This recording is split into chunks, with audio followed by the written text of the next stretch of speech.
Yeah, anytime I have a great idea about a poem, I distrust it. I have to at least set that to the side and release a kind of hold on it so that if the poem turns in a different direction, that I can follow that rather than the preconceived idea.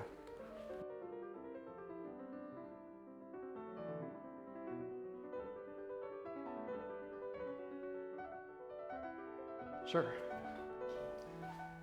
Well, here's Mirror Forms. It is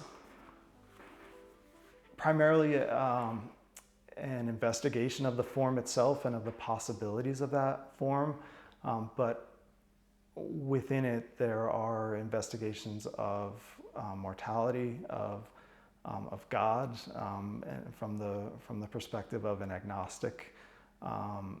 There are investigations of voice and of personality and ways of being, and right ways of living. But it's the form that unites the book more than anything else. It's the investigation of what the form can do, what kinds of music it can make, and ways that it can crystallize language and make it permanent. Because that's what I seek really in all of my poems, to find ways of making language into a kind of permanent, ideal form.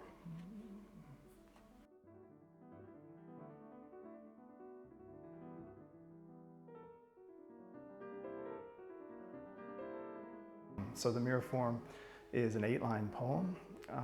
The first and the last line are the same or are almost identical. The poem is written in trimeter, usually iambic trimeter, but I play with some other meters in there as well. And the poems use an envelope rhyme scheme, usually ABBA, ABBA, but occasionally ABBA, ACCA. So that's the mirror form. And as I wrote them, the challenge was to find ways, first of all, to say anything in such a short space, and to make interesting, productive, inventive use of the form and see what it could do. And so really the book is all about the many ways that my ingenuity and my unconscious could kind of wrestle with those ideas and produce poems that seemed complete.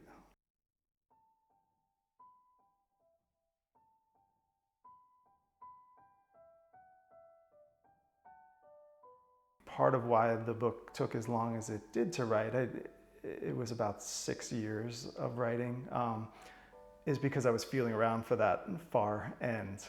But finally what made it clear was I had become much less productive. I didn't stop working, but I was writing successful poems much less frequently, and casting around more rather than having them just erupt, which in the heart of that writing process, which was really the time I spent at the Merrill House, and then I spent 6 months at the Amy Clampett House afterwards. That time was the heart of my working on that book, and I was intensely productive during that time. In the years that followed, it slowed down, and finally that, as much as anything else, led me to come to terms with the fact that that project was done with and it was time to move on to something else.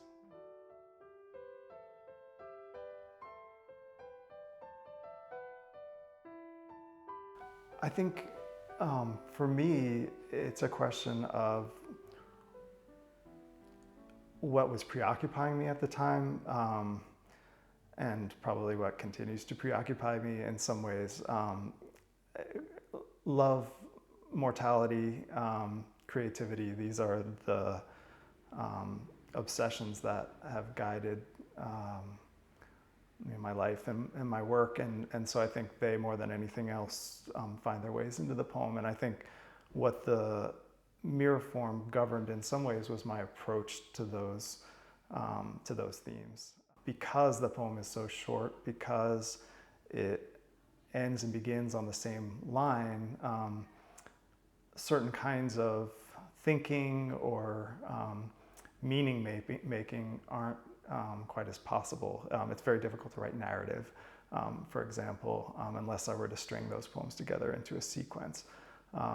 But meditation and more lyric impulses I found fit very well with that kind of poem. And so most often the poems work in one of those ways.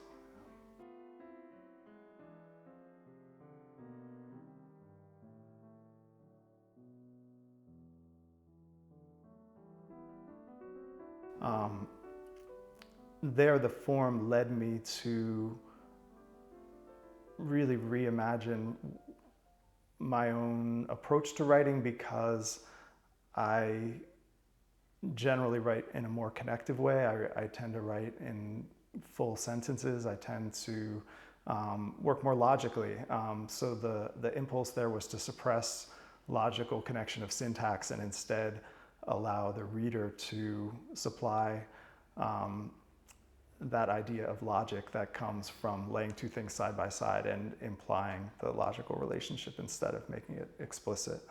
That it was the restrictions of form that allowed me to find a voice. And I think in some ways that may seem paradoxical, because people think of working in especially received forms as a kind of way of pushing away your own voice in favor of engaging with the tradition, but it's never felt that way to me. In order to feel comfortable in my own voice, I had to work formally, sometimes in received forms, and as in the case of these poems, in a kind of new form that's also clearly based on more traditional forms as well. Definitely. I think in order to want to keep writing, I have to find new ways to work. I don't want to write the same poem over and over again, even though, as I said before, I tend to belabor themes and think obsessively about certain subject matter. I have no interest in rewriting poems, and so what's left then is experimentation with the means of getting at those themes and different ways of bringing language to bear on them. So experimentation in writing is all about that for me.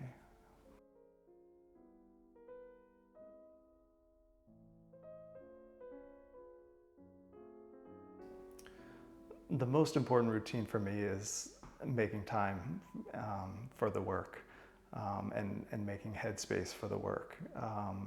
Without those things, I'm not a writer who can kind of work in 5-minute bursts here and there. I need to set aside big chunks of time, and my writing process is very slow. I have to wait for things to come. I can't very productively kind of force my way through and then sort out things on the other side. I really work line by line in that sense, and have to wait for them to come to me. So knowing that about myself and about that way that it's necessary for me to work, what I have to do is make the time and the headspace in order for that kind of listening to happen.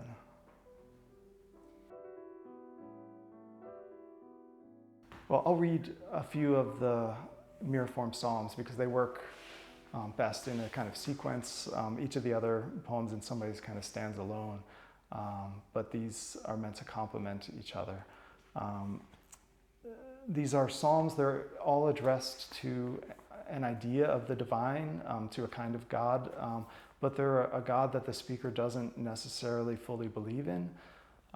They are arguments, they are petitions, they are flirtations. They take all kinds of different approaches to that human-divine relationship in an attempt to kind of get through to somebody who may or may not be there to listen. These are the mirror form psalms.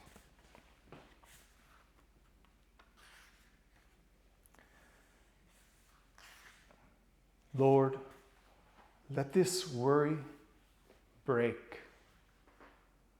I'm trying to outweight time, debunk sleep's paradigm, and wake, wake, wake, wake, wake into my absence. Shake the wavering of my mind before I'm undefined. Lord, let this worry break.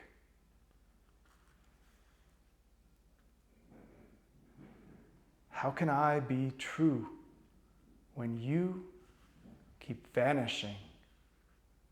I get one verse to sing.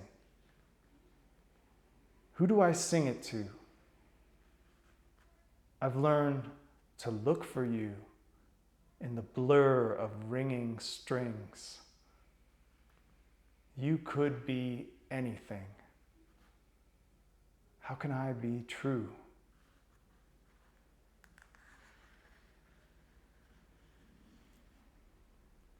I'm learning how to ask, to serve the way you listen. This silence is a lesson. My manner has been brusque. Forgive me. At the risk of losing your affection, I question my instructions. I'm learning how to ask.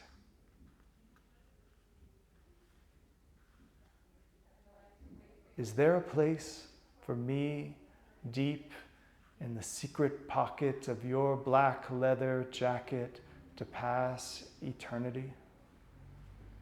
I'm flexible as money, trim as a sugar packet, thin as a one-way ticket. Is there a place for me?